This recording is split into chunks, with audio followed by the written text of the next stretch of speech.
Thousands of mourners on Saturday put on mostly black and black clothes and rallied from Enghelab Square to Azadi Square in Tehran, the Iranian state capital, to honor the country's top military commanders, nuclear scientists, 4 little children and 4 women among the hundreds of people killed during the 12 days war the Islamic country had with Israel and the United States, US, with the mourners chanting anti-US and Israel songs while the Iran Supreme Leader Ayatollah Khamenei was not seen at the funeral, with reports indicating that he has remained out of public space and still taking cover in a well-secured hideout since, on Tuesday, the ceasefire between the two countries had been brokered, and the cynosure of many eyes at the state funeral ceremony was the arrival and appearance of 2 top senior Iranian military officers previously declared killed by Israel, Ali Shamkhani, senior advisor to Supreme Leader Ayatollah Khamenei, and Esmail Qaani, commander of the Islamic Revolutionary Guard Corps,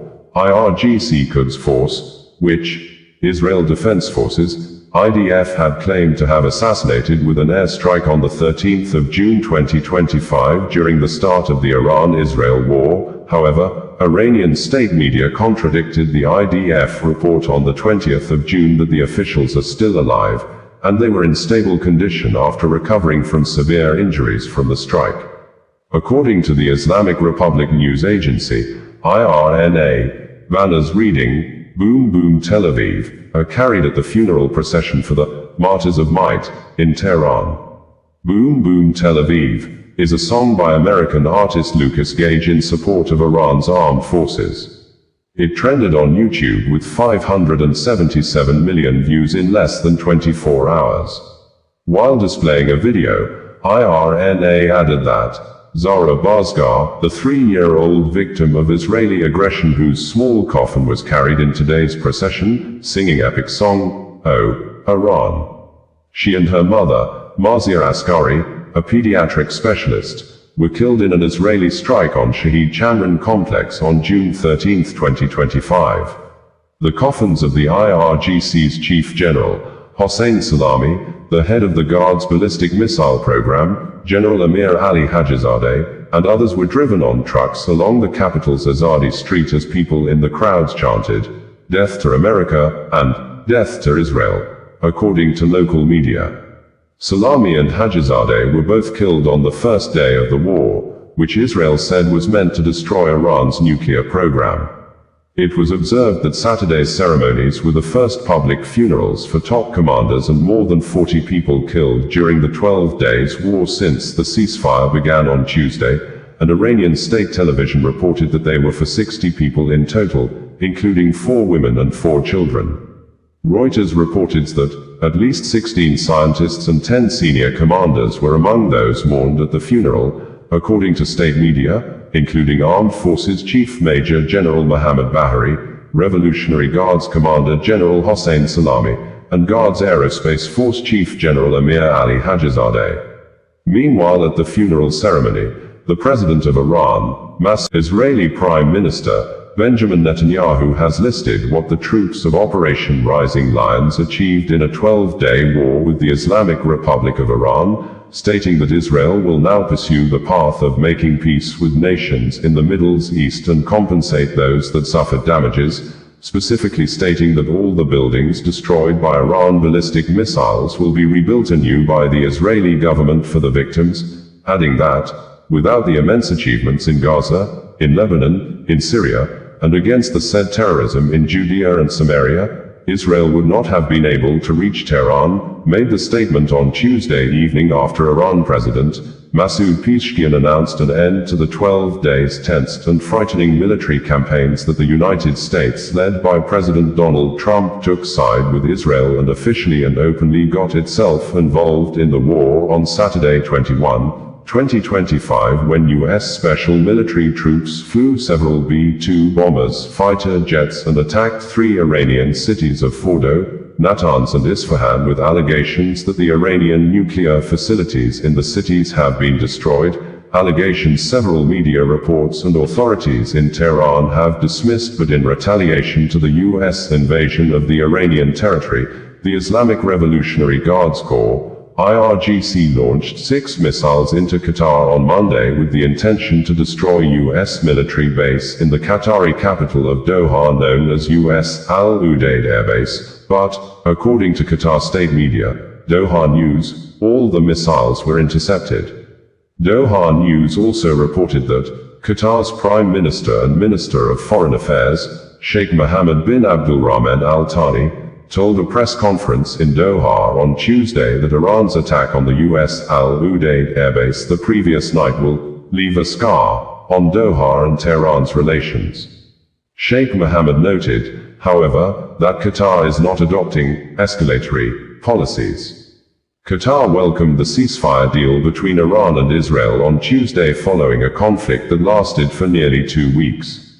Qatar's foreign ministry issued a statement voicing the Gulf states' hope that the agreement will serve as a solid foundation for prioritizing dialogue and diplomacy in resolving disputes and conflicts. The statement affirmed that Iran's attack on the Al Udeid airbase in Qatar constituted part of the dangerous escalation in the region, while noting that Doha will continue to be a driver of peace, not bound by any specific event or pragmatic position in this regard. Qatar's Emir, Sheikh Tamim bin Hamad Al Thani, received a phone call from Iranian President Masoud Pezeshkian, during which Qatar strongly condemned the Iranian Revolutionary Guard's attack on Al Udeid airbase as a clear violation of its sovereignty and international law. The Emir emphasized that the act contradicts the principles of good neighborliness and Qatar's long-standing efforts to promote dialogue with Iran. He called for an immediate end to military actions and a return to negotiations to preserve regional security. President Pezeshkian expressed regret over the incident, clarifying that Qatar was not the intended target and reaffirming Iran's respect for Qatar as a neighboring and friendly nation. Doha, Kaduna State Governor Uba Sani has demanded the governor of Plateau State, Enghelab Square, to take full charge and direct the operations of security agencies until the suspected killers of 12 persons among the occupants of a 18-seater bus that were traveling from Zaria to Quan Pan local government area of Plateau State for wedding ceremony when group of youths stopped the vehicle at Mangan community in Mangu local government area of Plateau State, mobbed the travelers, with some of the victims burned to death inside the bus while about 11 persons escaped with severe injuries. According to Kaduna State Governor Uba Sani in a press release he personally signed and made available on Saturday, he said the criminals must be fished out and dealt with accordingly. He said, "We received with shock and deep sorrow news of the killing of 12 Kaduna State citizens in the troubled Mangan district of Mangu local government, Plateau State. 11 others sustained various degrees of injuries. The innocent travelers met the deaths while traveling to Quan Pan local government of Plateau State for a wedding ceremony. We condemn in the strongest terms these acts of savagery. The criminals must be fished out and dealt with accordingly. We call on security agencies to leave no stone unturned until these criminal elements are hunted down and brought to justice. We must put a stop to the nefarious activities of non-state actors.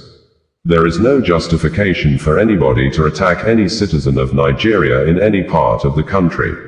This madness must stop. Enough is enough." I also call on the Plateau State Governor, His Excellency, Barrister Enghelab Square, to use this unfortunate incident to make a bold statement.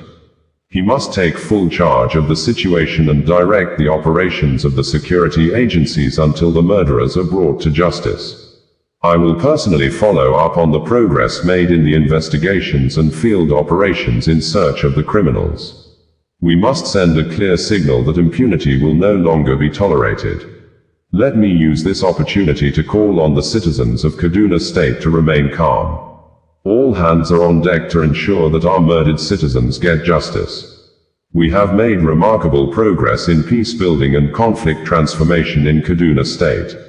The Kaduna peace model is a pointer to the fact that with political will, commitment and sincerity of purpose, a toxic environment can be turned to an oasis of peace.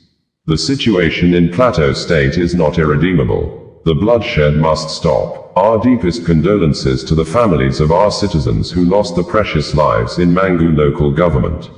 I am in touch with the families of the victims. We shall do all in our power to lessen their pains. We shall also ensure that the injured victims receive adequate medical attention. May the gentle souls of our departed citizens rest in perfect peace, said the Kaduna State Governor, Uba Sani.